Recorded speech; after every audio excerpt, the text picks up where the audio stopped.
Bapak sekalian, tema besar kita The Living Quran. Tapi subtemanya pada pagi hari ini adalah pesan spiritual di bulan Ramadan. Bapak dan Ibu, ini hari keberapa? 18? 17? Setelah 18 hari kita berpuasa, Bapak dan Ibu, apa yang sudah dirasakan? Ada enggak perasaan perubahan di dalam diri?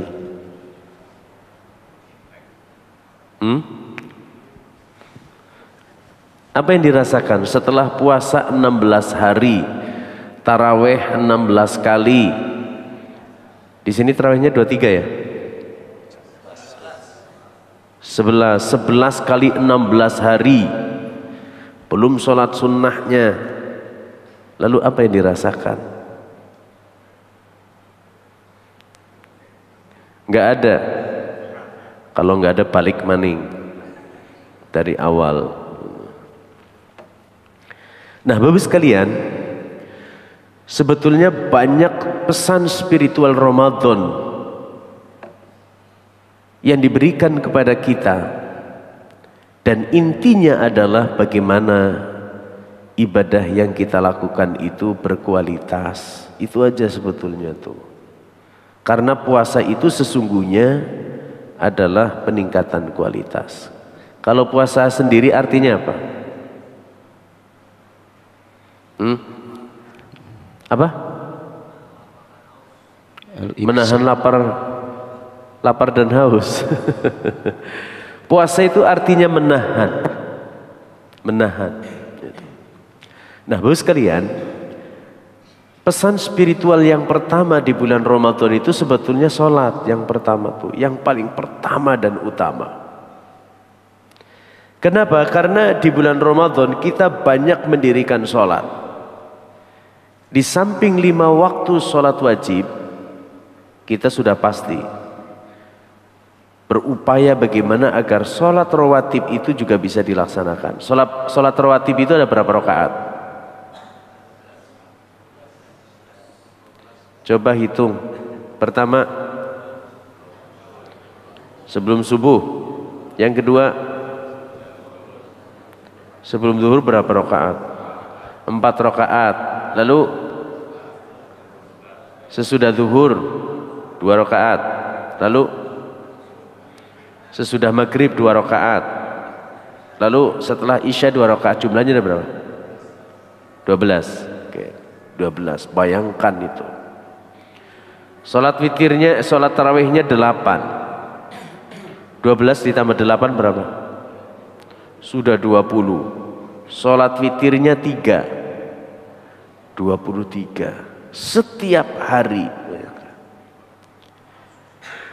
Tapi persoalannya adalah apakah setiap sholat itu, habis sholat ada perasaan seneng gak? Serius nih.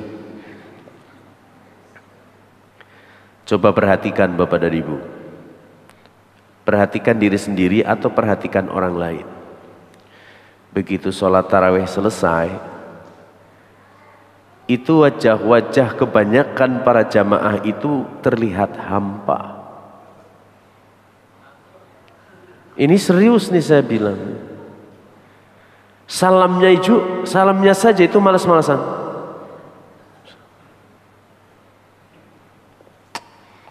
Gitu kan? Dan itu yang terjadi pada diri kita. Kenapa? Karena ketika kita akan melaksanakan sholat, di dalam diri kita tidak ada kerinduan. Tidak ada kerinduan untuk berbicara dengan Allah. Coba bapak-bapak dulu sebelum menikah, katakanlah punya pacar, kepengin ketemunya sehari berapa kali?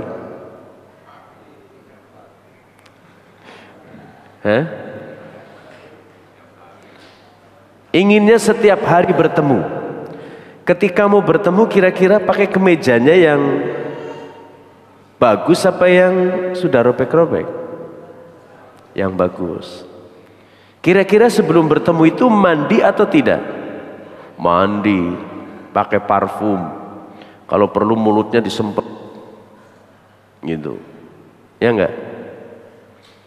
Hatinya sudah ingin rasanya bertemu. Ini kalau generasi bapak-bapak sudah tua-tua, dulu belum ada sepeda motor tuh. Gitu kan ya, jalan kaki ke rumah si dia.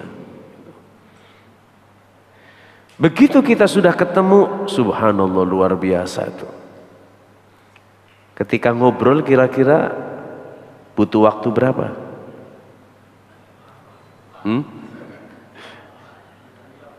Gak mau pulang, bayangkan.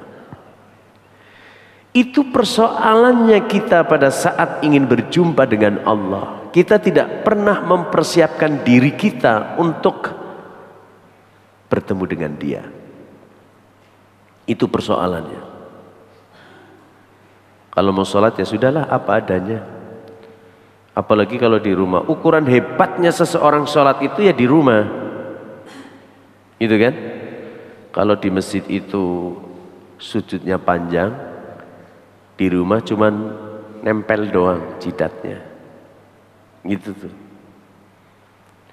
Bayangkan mau bertemu dengan sang kekasih, pakainya kaos oblong.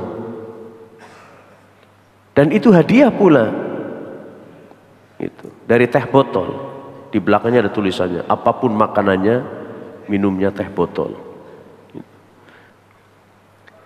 Nah, bagaimana kita akan bisa berdialog dengan baik apabila kita nggak siap, gitu, nggak siap. Nah, Bapak sekalian, salat di dalam lisanul Arab itu disebut sebagai mi'rajul mu'minin, mi'rajnya orang-orang yang beriman. Kenapa? Karena kita nggak mungkin datang kepada Allah ke Sidratil Muntaha. Gak mungkin. Hanya Nabi Muhammad sajalah satu-satunya Nabi yang bisa pergi ke Sidratil Muntaha. Malaikat Jibril ada gak mampu tuh. Begitu sudah mau sampai Sidratil Muntaha, Malaikat Jibril bilang gini, Muhammad, nyong tani kene bae lah.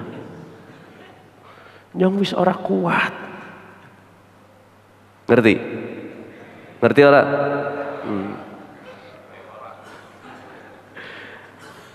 Muhammad nyong tanding kene bae lah, nyong wis ora kuat. Wis mana dewekan bae. Itu artinya malaikat Jibril dengan Nabi Muhammad hebatan mana? Hebatan Nabi Muhammad. Malaikat Jibril itu punya sayap berapa? 600. Dan munculnya sayap malaikat Jibril itu karena mengucapkan Allahumma sholli ala Muhammad. Maka hebatnya selawat itu luar biasa tuh. Baru muncul itu 600 sayap. Bapak sekalian, begitu pula para nabi, sesungguhnya mereka mi'raj kepada Allah. Pernah mi'raj kepada Allah, tapi satu-satunya nabi yang mi'raj langsung berjumpa di Sidratil Muntaha itu hanya Nabi Muhammad. Mi'rajnya Nabi Adam itu ketika bertaubat itu. Fatalaqqa Adamu min rabbih bikalimatin, gitu kan ya? Fataba alaihi. Baru tuh dia bilang, Rabbana dzalamna anfusana wa illam taghfir lana wa tarhamna lanakunanna minal khasirin. Mi'rajnya begitu aja. Nabi Nuh mi'raj itu pada saat dia dalam bahtera 40 hari 40 malam. Dia bingung. Ini kira-kira kapal ini mau berlabuh di mana? Gitu kan? Nyari pelabuhan apa ini? Bakaheni nggak tahu. Gitu. Maka akhirnya dia mi'raj itu. Doanya apa? Rabbi anzilni Rabbi anzilni mungzalan mubarakan, gitu kan ya? Ya Allah, turunkan bahtera ini di tempat yang penuh dengan keberkahan. Mulainya dari mana tuh? Berlayarnya kapalnya Nabi Nuh. Dari mana? Brebes. Kok Brebes? Mulainya dari mana? Nabi Nuh itu orang mana sih? Tegal apa Indramayu? Cirebon. Nabi Nuh itu aslinya kota Ur. Ur itu Irak Selatan. Terdamparnya di mana? Terdamparnya itu di Jabal Judi. Kalau dalam Al-Quran itu disebut dengan Jabal Judi. Kalau para sejarawan itu mengatakan itu di Jabal Ararat, Gunung Ararat. Itu letaknya antara Turki dengan Armenia. Betapa jauhnya tuh. Tapi begitu dia mi'raj dan berdoa Rabbi anzilni mungzalan mubarakan, berlabuh itu. Berlabuh. Mi'rajnya Nabi Ibrahim kapan? Pada saat akan dibakar oleh Raja Namrus. Apa yang diucapkan oleh Nabi Ibrahim?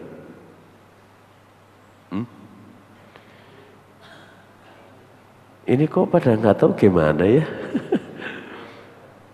Kalau buka apa namanya HP itu buat apa saja?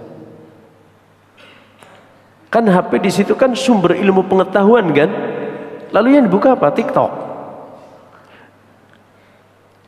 Ketika Nabi Ibrahim akan dilempar oleh Namrus ke dalam api yang membara, Nabi Ibrahim mi'raj di situ.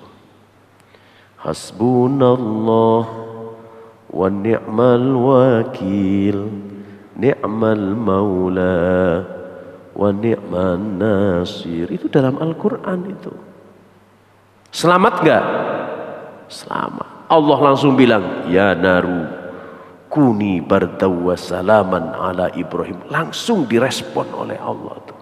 Mi'rajnya di situ. Saya awalnya berpikir, kok api bisa dingin ya? Gitu. Api itu panas apa dingin? Panas. Listrik itu panas apa dingin? Panas. Buktinya kalau orang kesetrum gosong. Tapi kenapa ketika sudah masuk ke AC terjadi perubahan energi, itu ruangan ini menjadi sejuk? Oke? Perubahan energi dari listrik yang panas menjadi dingin bahkan beku, kita bisa buktikan ketika itu sampai ke kulkas kita. Itu logikanya di situ tuh. Jadi kulkas, AC yang ada di ruangan ini itu niru teknologinya Allah. Niru teknologinya Allah. Jadi Allah ciptakan alam semesta ini dengan teknologi yang sangat tinggi. Salah satunya itu perubahan energi dari api menjadi dingin, dari listrik yang panas kemudian menjadi dingin di kulkas atau di AC. Itu tuh. Lalu Nabi Yunus mi'rajnya pada saat di mana? Di dalam ikan kan?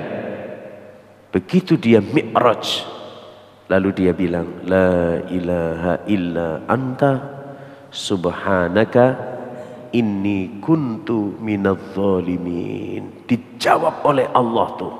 Dia keluar dari ikan yang telah menelannya. Itu mi'raj.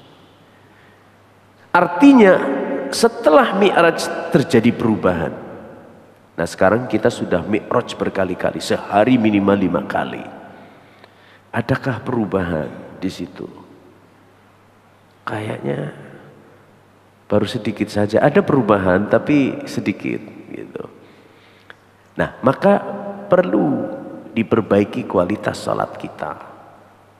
Karena salat itu hubungan transendental, hubungan langsung antara diri kita sebagai hamba kepada Allah sebagai Al-Khaliq pencipta kita. Oke?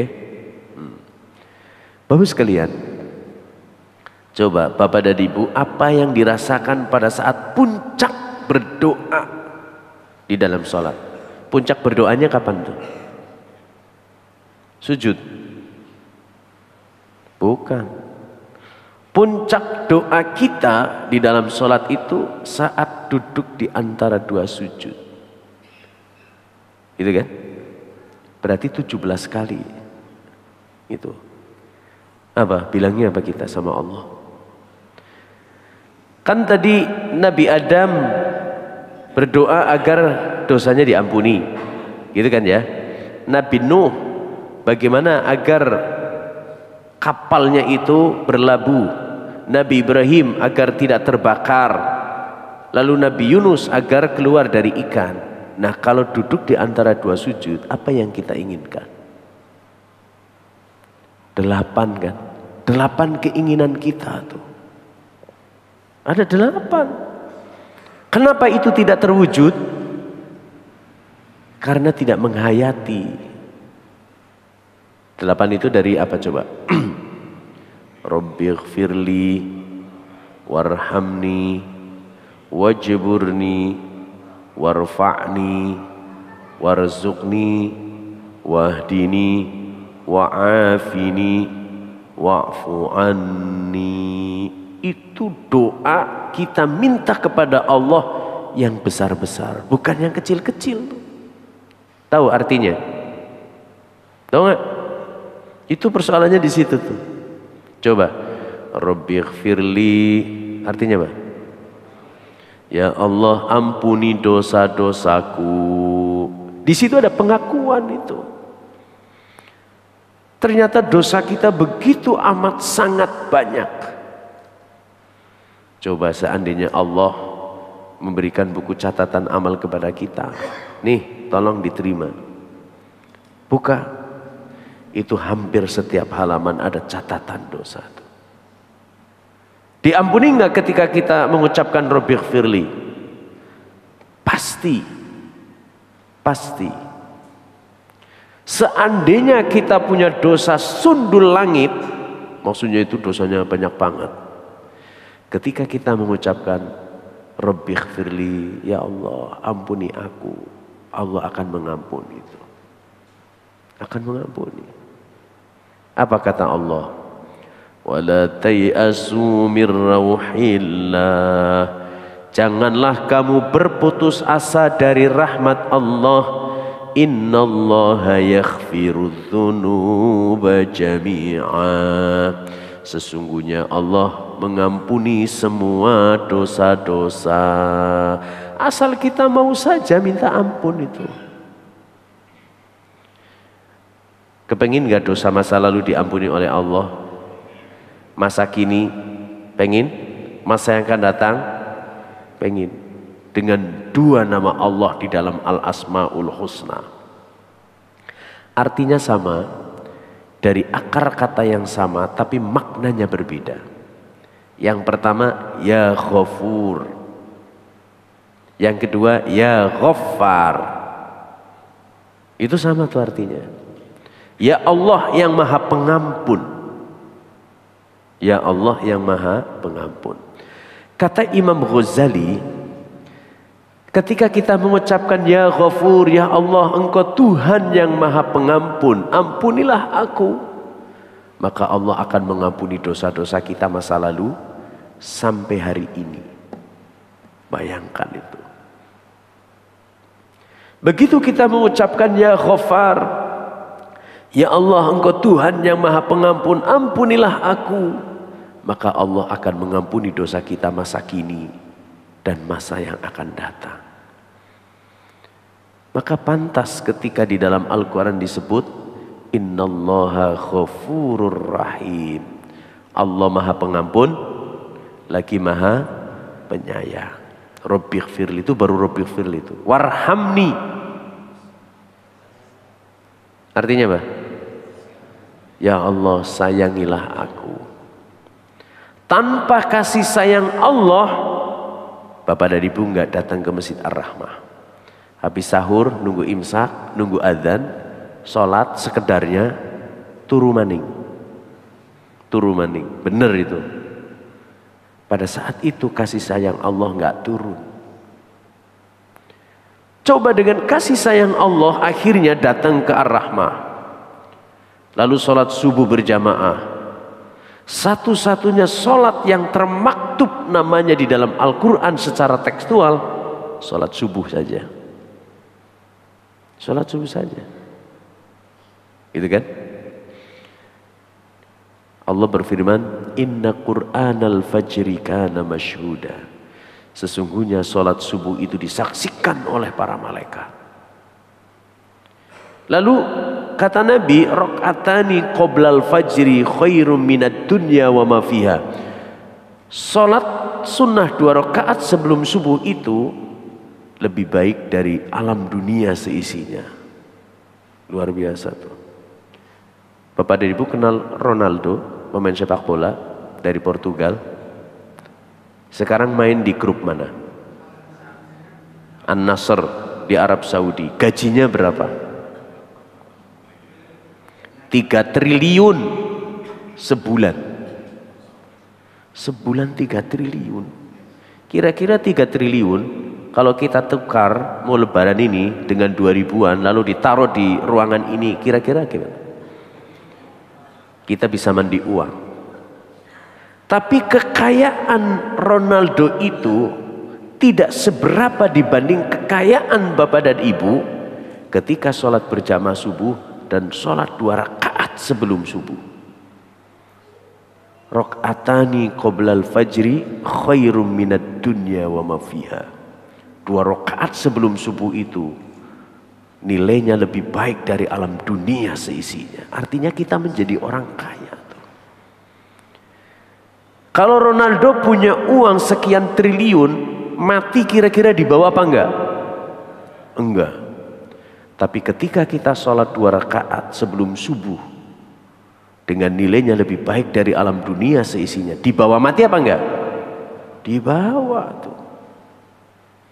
Maka warhamni, ya Allah sayangi aku.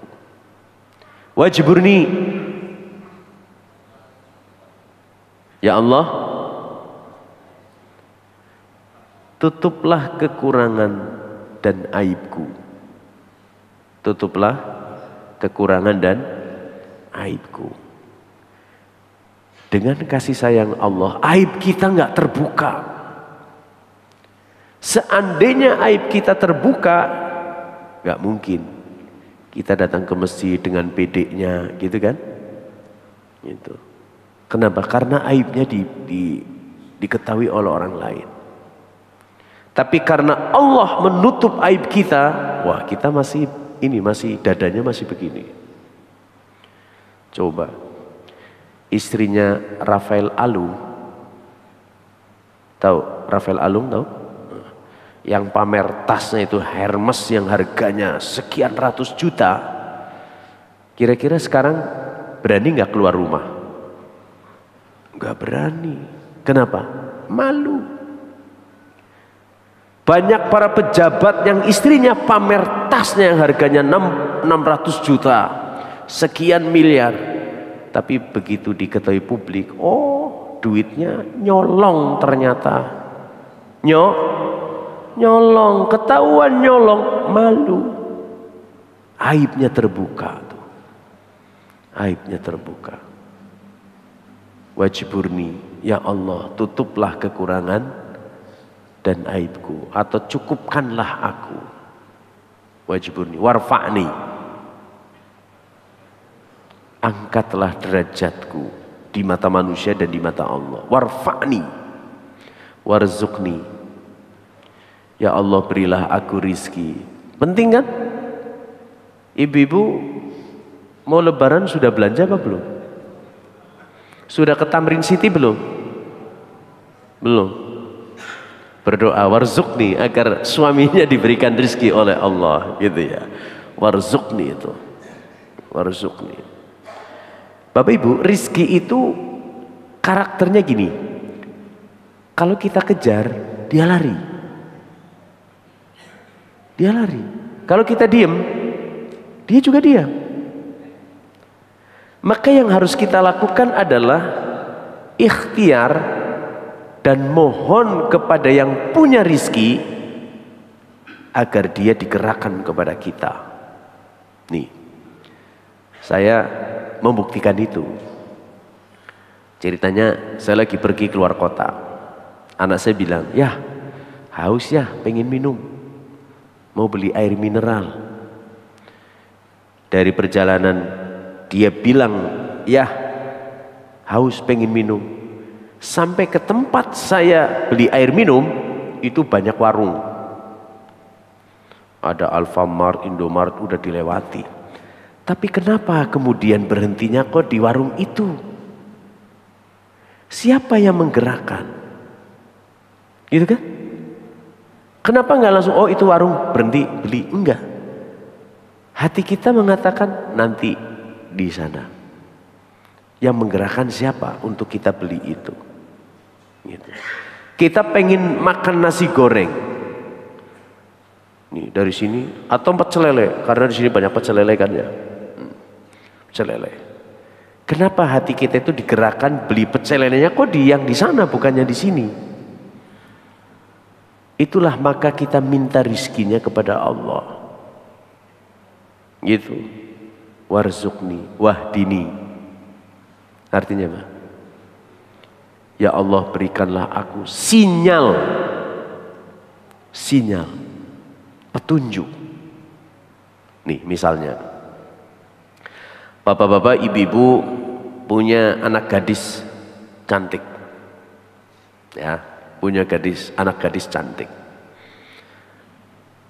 Malam Ahad pertama datang tuh seorang laki-laki, naik Grab, naik Gojek, gitu. Begitu, run. Makasih ya Pak, kasih. Assalamualaikum. Waalaikumsalam. Ada apa Mas? Saya mau ketemu Rini. Rini? Iya. Sok duduk di teras. Udah nggak dikasih apa-apa, duduk. Begitu Rini keluar ngobrol terus pulang. Malam Ahad berikutnya datang laki-laki juga tuh. Kalau tadi naik Gojek, sekarang dia bawa motor. Jalan titit. Assalamualaikum. Waalaikumsalam. Ada apa Mas? Saya mau ketemu Rini Pak. Oh silakan duduk. Tuh ada aqua gelas, diminum ya. Gitu. Diminum. Begitu malam Ahad berikutnya, ini yang datang pakainya mobil Mercy. Mobil Mercy. Dudut. Kalau motor kan tadi ya, titit, ini dudut atau tot. Assalamualaikum. Waalaikumsalam. Dari mana Mas? Dari rumah. Ada apa ya? Saya mau ketemu Rini. Oh silakan. Masuk. Bukan di ruang tamu, malah di ruang keluarga. Mau minum apa? Susu, kopi, Coca-Cola, Fanta. Ditawari itu. Begitu Ahad berikutnya, hari-harinya berpikir, kira-kira yang pas untuk menjadi calon suami anak saya itu yang datang pertama naik Gojek, yang datang kedua naik motor, atau naik mobil. Milihnya yang mana kira-kira Bapak dan Ibu? Pilih mobil. Pilih mobil. Akhirnya mohon petunjuk kepada Allah, ya Allah, karena ini masa depan anak saya. Kalau melihat yang pertama naik Gojek tapi santunnya luar biasa. Datang cium tangan. Kan? Yang kedua santun juga tapi salaman biasa aja kayak ikan aja gini. Yang ketiga buru-buru salaman, petentang-petenteng gitu. Maka ketika Allah memberikan petunjuk kepada kita, ya sudahlah, kayaknya yang pertama saja. Petunjuknya dari Allah, sinyalnya dari Allah kuat di dalam hati kita. Akhirnya Neng, ya ayah setuju sama yang pertama saja. Siapa namanya? Zahruddin. Oh, begitu ya? Iya, ternyata benar. Yang bawa mobil Mercy tadi mobilnya nyewa. Mobilnya nyewa, kan sekarang banyak rental mobil kan, untuk gaya saja itu. Ternyata yang pertama naik Grab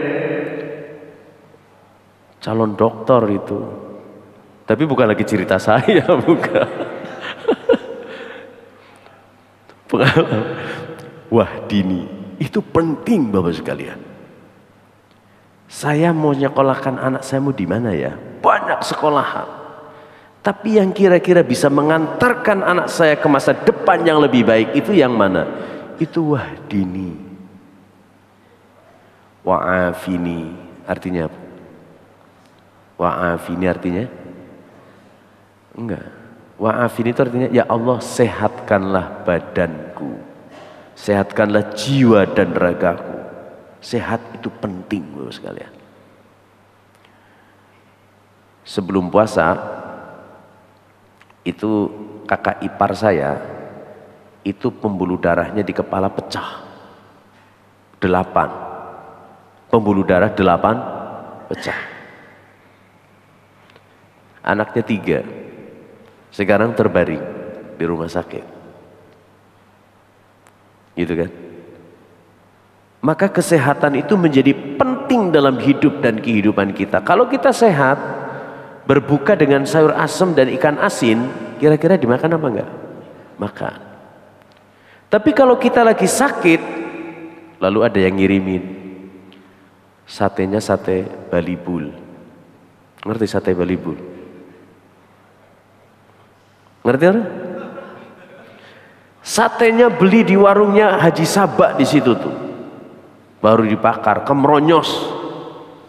Lalu ayo makan dulu. Karena fisiknya lagi sakit, gak doyan itu.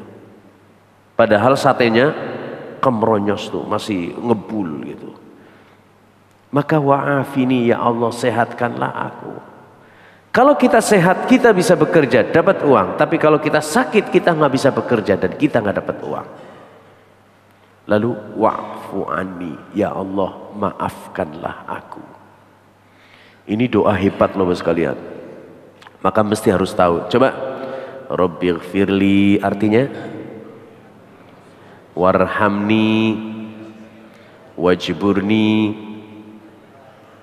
warfa'ni warzuqni wahdini wa'afini wa'fu anni.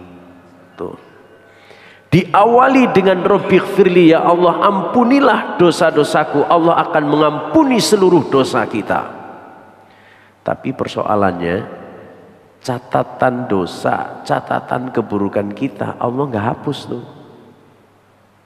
Nggak hapus. Dosanya diampuni tapi berkasnya masih ada. Berkasnya masih ada, catatannya masih ada tuh. Maka perlu kita menghapus dosa dan kesalahan kita, keburukan kita. Kita mengucapkannya wa'fu anni, maafkanlah aku. Begitu kita mengucapkan wa'fu anni, itu dokumen dosa, dokumen keburukan didelete, dimusnahkan. Dimusnahkan. Sehingga di bulan Ramadan itu Bapak sekalian, zikirnya yang terkenal itu dengan asyhadu alla ilaha illallah astaghfirullah as'aluka ridhaka wal jannah wa a'udzubika min sakhatika wan nar Allahumma innaka afuwun tuhibbul afwa. Itu tuh astaghfirullah ditutup dengan Allahumma ya Allah innaka afuwun sesungguhnya engkau maha pemaaf tuhibbul afwa engkau suka memberi maaf fa'fu anna maka maafkanlah aku. Kalau dosa kita diampuni oleh Allah lalu dokumen dosa keburukan itu dihancurkan, maka kata Rasul itu bilang Kayaumin waladatsu ummu. Seperti dia dilahirkan kembali oleh ibunya, bersih, suci dari dosa dan noda. Kalau orang dosanya diampuni, lalu dokumen keburukannya itu sudah dihancurkan, kira-kira masuk surganya perlu dihisab apa enggak? Enggak perlu. Maka dia masuk ke dalam surga bi ghairi hisab, tanpa dihisab, enggak berlaku. Sama kalau kita mau pergi ke luar negeri, begitu di imigrasi kita serahin paspor, gitu kan? Lalu dilihat sama petugasnya wajahnya, difoto, dilihat dokumennya, itu padahal sah, baru masuk, silahkan. Tapi kalau dokumennya salah, mundur, sok mundur, masuk ke karantina, ditanya, dicurigai. Tapi ada orang di imigrasi itu nggak pakai begituan, langsung. Apabila paspor kita warna biru, paspor diplomat, atau paspor hijau tapi ikut rombongan diplomat, gitu. Saya pernah gitu sekalian. Saya pergi waktu itu mau belajar ke Mesir tuh, belajar ke Mesir. Teman-teman itu pegawai negeri semua, paspornya biru. Saya bukan pegawai negeri, guru swasta, gitu. Begitu di imigrasi itu nggak perlu ditanya, langsung aja tuh bablas, langsung ke boarding. Itu keinginan kita. Coba seharinya Allah itu kalau dibandingkan dengan harinya kita berapa? 1000 tahun, gitu ya. Satu hari itu berapa jam? 24. Satu jam itu berapa menit? 60 menit. Coba kalau dihitung 1000-nya hari kita, kalau dimenitkan atau didetikkan itu berapa hari? Sanggup nggak Bapak dan Ibu masuk neraka 1 menit? 1 menitnya kita atau 1 menitnya Allah itu berapa harinya kita? Kita nggak sanggup, Bapak sekalian, nggak sanggup. Maka di bulan Ramadan seperti ini Rasulullah mengajarkan doa tadi itu. Asyhadu an la ilaha illallah astaghfirullah as'aluka ridhaka wal jannah wa a'udzubika min sakhatika wan nar. Allahumma innaka afuwun tuhibbul afwa fa'fu anna. Setiap hari kita doa duduk di antara dua sujud. Itu maksudnya kita berharap masuk surga bi ghairi hisab. Bi ghairi hisab tuh. Pengen nggak? Pengen kan? Gitu. Maka perlu diperbaiki. Karena sholat kita sedang latihan nih di bulan Ramadan. Katanya Ramadan itu training center, gitu kan ya? Training center, pusat latihan spiritual kita. Betapa banyak sholat yang kita lakukan di bulan Ramadan. Coba berusaha pelan-pelan saja tuh, pelan-pelan saja, agar kita bisa mi'raj. Kalau kita nggak bisa mi'raj di dalam sholat, hamba. Coba renungkan, resapi, gitu. Sehingga kekuatan spiritualnya itu akan muncul, gitu. Akan muncul, wajahnya berseri-seri, meskipun nggak punya duit, gitu kan. Mau lebaran bingung, tapi jangan lupa Allah sudah berjanji, wa may yattaqillaha yaj'al lahu makhraja wa yarzuqhu min haitsu ya, itu harus diyakini. Kalau nggak yakin nggak bisa. Kalau nggak yakin nggak bisa. Itulah sholat yang harus kita perbaiki. Pesan spiritual Ramadan. Sebetulnya ada 99 Bu sekalian. Mau saya terusin? Sampai nanti jam 10:30. Oke, sampai di sini. Silakan. Iya, baik, menarik kajian kita tentang pesan-pesan spiritual di Ramadan kita, terutama tentang ibadah kita selama ini mungkin masih jauh dari kata sempurna. Seharusnya sholat kita harusnya naik mi'raj ke hadapan Allah Subhanahu wa taala, salah satunya dengan mentadaburi bacaan-bacaan di dalam salat kita. Mungkin di antara jamaah yang mungkin bisa mendiskusi kita sampai waktu syuruk kita, sambil menunggu waktu syuruk, silakan di antara jamaah mungkin ada yang mau bertanya, kami persilahkan. Ya. Ada? Oh, kayaknya ini perlu dievaluasi sholatnya. Ya, silakan.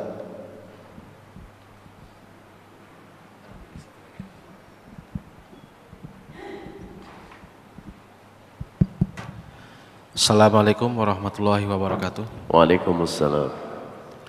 Ustadz, saya mau tanya, ada nggak neraka khusus yang diciptakan untuk umat Nabi Muhammad? Terus kalau ada, siapa mereka Ustadz? Neraka Yang khusus diciptakan untuk umat Nabi Muhammad. Kalau ada, siapa isinya mereka Ustadz? Orang-orang yang seperti apa? Terima kasih Ustadz. Assalamualaikum warahmatullahi wabarakatuh. Bapak kepengen ke sana.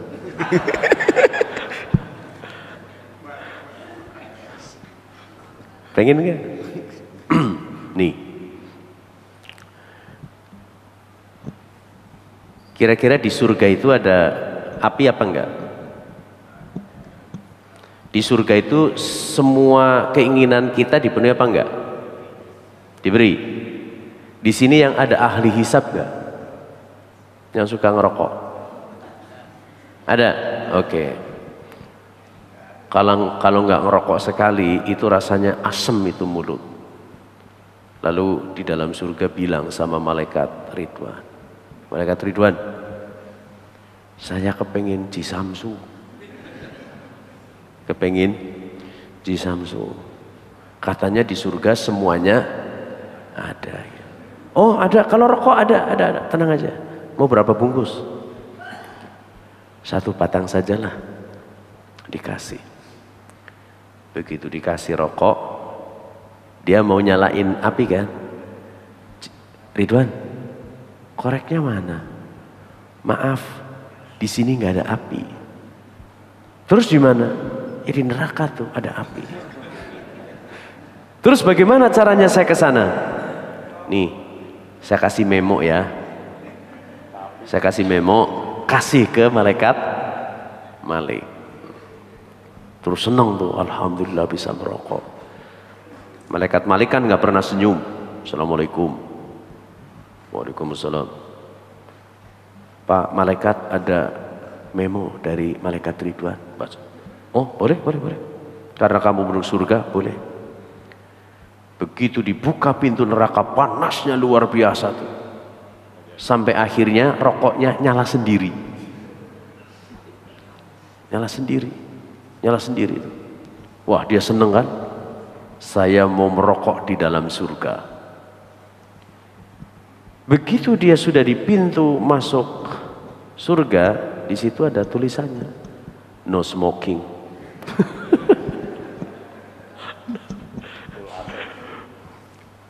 Itu guyonan aja. Nih, Bapak sekalian. Neraka itu diciptakan untuk semua manusia yang berdosa. Gitu. Tidak ada neraka yang khusus untuk umatnya Nabi Muhammad. Bahkan begini, kalau saya baca di kitab Durratun Nasihin, itu ketika Rasulullah mau meninggal, mau wafat, malaikat Jibril datang. Lalu Rasulullah bertanya, Jibril, apa yang kau bawa? Ya Rasulullah, ada kabar gembira. Semua pintu-pintu langit sudah dibuka, gitu. Dan malaikat siap untuk menyambut kedatangan ruhmu ya Rasulullah. Rasulullah biasa-biasa saja tuh, nggak ada rasa senang. Jibril, ada lagi nggak kabar yang berasal dari Allah? Ya Rasulullah, Allah memberitakan kepadaku untuk disampaikan kepadamu bahwa kelak di akhirat tidak akan ada orang yang masuk ke dalam surga kecuali setelah umatmu masuk surga semuanya. Baru Rasulullah senyum tuh berbinar-binar. Bahkan ketika Rasulullah SAW akan masuk surga, karena semua makhluk tidak ada yang boleh masuk surga sebelum Nabi Muhammad. Nabi Muhammad bilang, ya Allah, saya tidak akan masuk surga sebelum umatku masuk surga semuanya. Bayangkan tuh. Artinya neraka bagi orang yang beriman itu mungkin hanya sekedar lewat saja, gitu, lewat. Maka tidak ada neraka yang khusus tuh. Kira-kira kalau neraka yang diciptakan khusus untuk Nabi Muhammad itu panasnya berapa derajat ya? Apa panasnya sekitar 30 derajat? 30 derajat kan air hangat, gitu. Jadi nggak ada. Neraka itu fungsinya yang pertama adalah untuk mengazab, dan yang kedua adalah untuk membersihkan. Maka yang akan terazab adalah mereka yang memang berdosa. Terazab dulu. Kenapa? Karena dosa itu tidak bisa dibersihkan kecuali dengan api neraka. Begitu sudah bersih, baru silahkan masuk ke dalam surga. Yang menarik kalau ditanya, Fir'aun itu masuk surga apa enggak? Masuk surga enggak? Enggak. Fir'aun itu percaya enggak kalau Nabi Musa itu Nabi dan Rasul? Percaya. Tapi karena kesombongannya, Nabi Musa datang minta untuk beriman.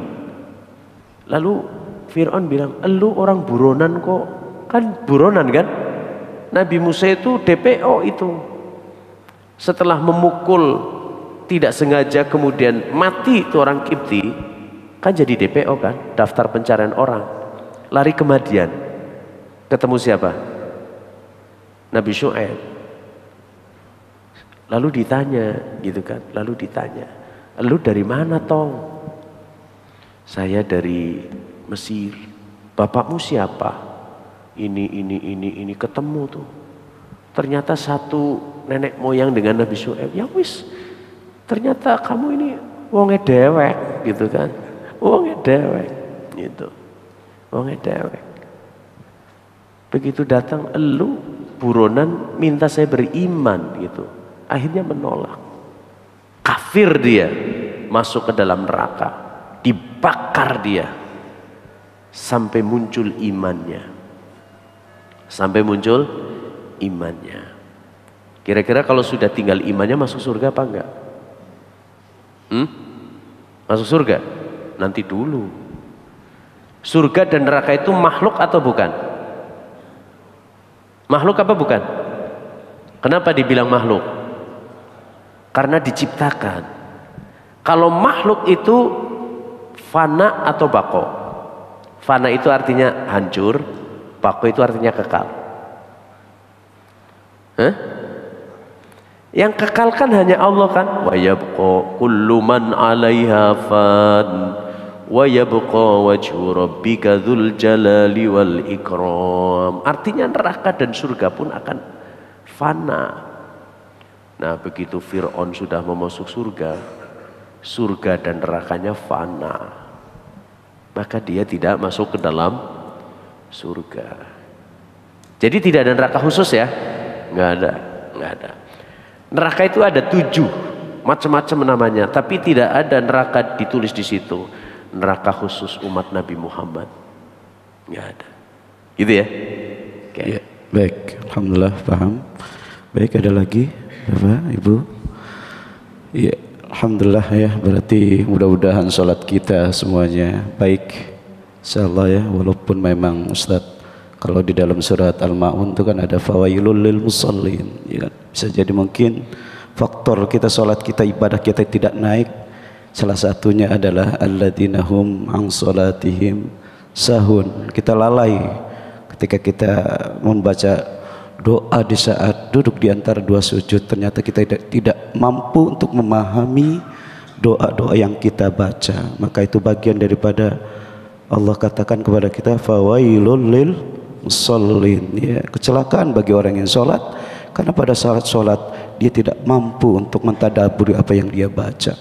Saya kira itu, insyaallah closing penutup, insyaallah silakan serta doa. Al-Fatihah. A'udzubillahi minasyaitonir rajim. Bismillahirrahmanirrahim. Iyyaka na'budu wa nasta'in.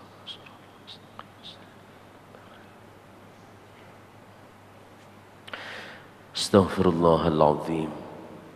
Allahumma salli wa sallim wa barik ala Muhammadin wa ala alihi wa sahbihi ajma'in. Alhamdulillahi rabbil alamin. Iyyahu na'budu wa iyyahu nasta'in. Segala puji bagimu ya Allah, atas nikmat dan karunia yang Kau anugerahkan kepada kami, nikmat dan karunia yang tak terhingga sehingga kami tak sanggup untuk menghitungnya.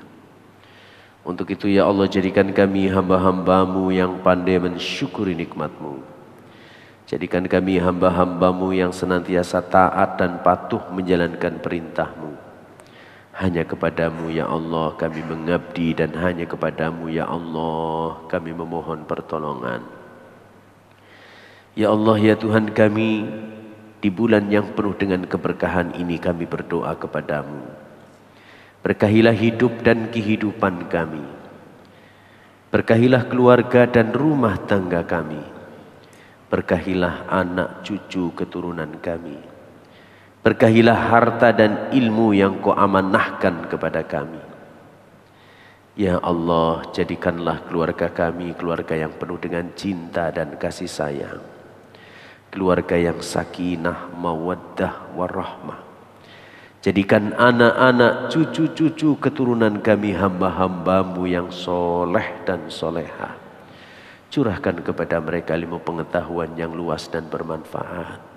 Berikan kemampuan kepada mereka untuk dapat meraih cita-citanya. Ya Allah ya Tuhan kami, anugerahkan kepada kami rizki yang halal, rizki yang penuh dengan keberkahan, rizki yang Engkau ridhoi sebagai bekal kami untuk mengabdi kepadamu. Ya Allah, lindungi kami dari segala bencana, musibah dan mara bahaya.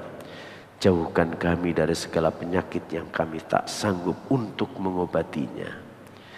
Ya Allah ya Tuhan kami, anugerahkan kepada kami kemampuan untuk dapat melaksanakan sholat dengan baik dan benar, sehingga kami mampu mengungkapkan isi hati kami kepadamu ya Allah. Ya Allah, jadikan kami kemampuan untuk mencurahkan isi hati dan kerinduan kami kepadamu pada saat kami sholat ya Allah. Agar kelak saat kami berjumpa dengan Engkau, kami termasuk hamba-Hambamu yang husnul khotimah. Dan kami berlindung kepadamu dari akhir hayat yang su'ul khotimah.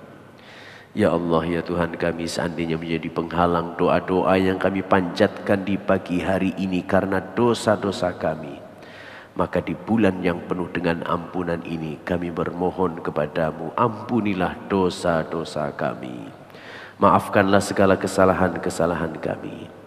Ampuni pula segala dosa dan kesalahan ayah bunda kami, baik yang masih ada maupun yang telah tiada. Curahkan kepada mereka cinta dan kasih sayang-Mu sebagaimana mereka telah mencurahkan cinta dan kasih sayang-Nya kepada kami. Ya Allah, anugerahkan kepada kami kebahagiaan di dunia ini serta kebahagiaan di akhirat kelak. Jauhkan kami, anak cucu keturunan kami dari azab neraka-Mu. Allahumma innaka afuwun karim, tuhibbul afwa fa'fu anna ya karim. Rabbana taqabbal minna innaka antas sami'ul alim, wa tub alaina innaka antat tawwabur rahim. Rabbana atina fid dunya hasanah wa fil akhirati hasanatan wa qina azaban nar wadkhilnal jannata ma'al abrar ya aziz ya ghaffar ya rabbal alamin. Wa sallallahu ala Muhammad wa ala alihi wa sahbihi ajma'in bifadlika subhana rabbika rabbil izzati amma yasifun wassalamun alal mursalin walhamdulillahi rabbil alamin. Amin amin ya rabbal alamin. Terima kasih atas kehadiran